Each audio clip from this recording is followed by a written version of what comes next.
Hey, today I'm talking about the latter three films in the Ip Man quadrilogy. So that's Ip Man 2, 3, and 4.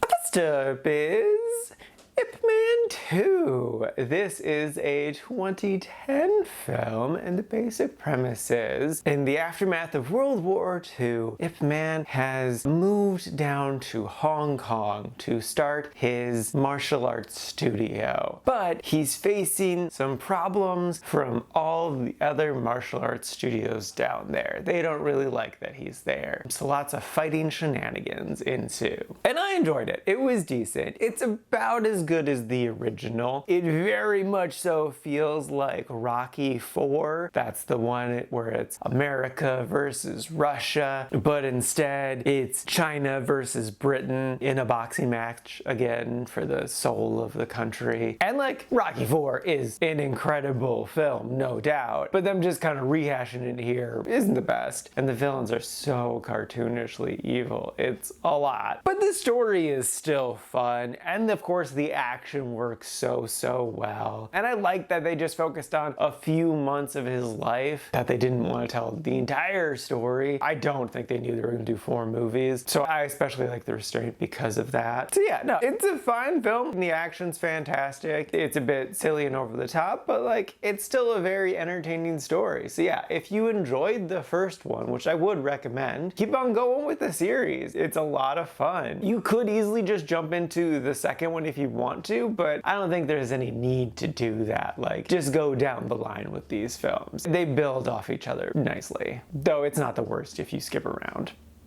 Next up is Ip Man 3. This is a 2015 film featuring Mike Tyson, and honestly, I enjoyed his presence here. The basic premise of this one is, it's been about a decade. A gang run by Mike Tyson wants to take over this elementary school, but Ip Man isn't a fan of that. So he does all he can to save the school, including letting his marriage kind of deteriorate a little bit. I was really pulled in by the story, even though like it is definitely silly and absurd. It was still really fun. I also really like that he wasn't struggling financially anymore. Like the first 2 movies, like that was such a big theme. And now he's like, okay, I'm more or less financially stable, so I dig that. And yeah, the stuff with the gang definitely got a bit ridiculous, but I think it all paid off in the end. Like, the big fight with Mike Tyson was fantastic. His acting was also fine. It worked. It did the job. And I would say overall the emotions worked well too, especially in regards to the wife's story, because she kind of finally plays a bigger role in this one, and that ended in a very emotionally touching place. I also enjoyed that they kind of did the reverse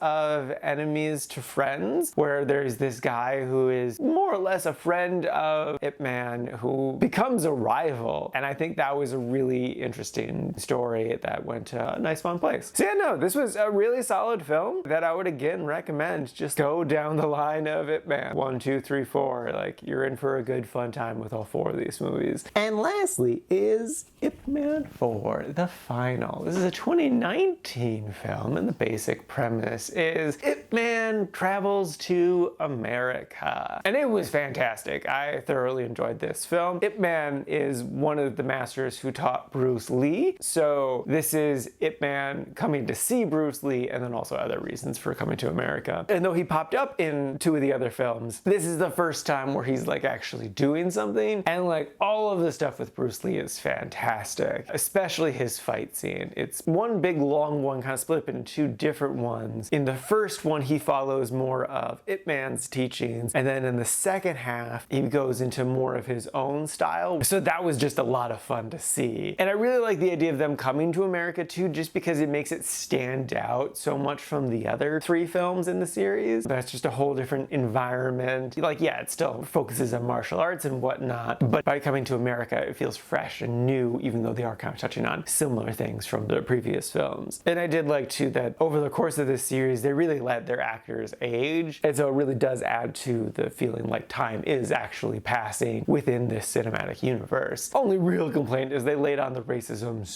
so thick. It's so over the top. Jesus Christ, it's too much. But that said, this is a really fun, really satisfying story that wraps everything up really nicely, brings the whole series to a close in a satisfying way. And like, yeah, no, this film series is very consistent. It's solid. It definitely has its flaws, but like the whole thing is worth watching. And I would even say like my favorite is the last one. So even if you're not like the most into the earlier ones, stick it out because the last one really brings the whole thing together. So yeah, no, enjoyed this a good solid amount. Would totally recommend.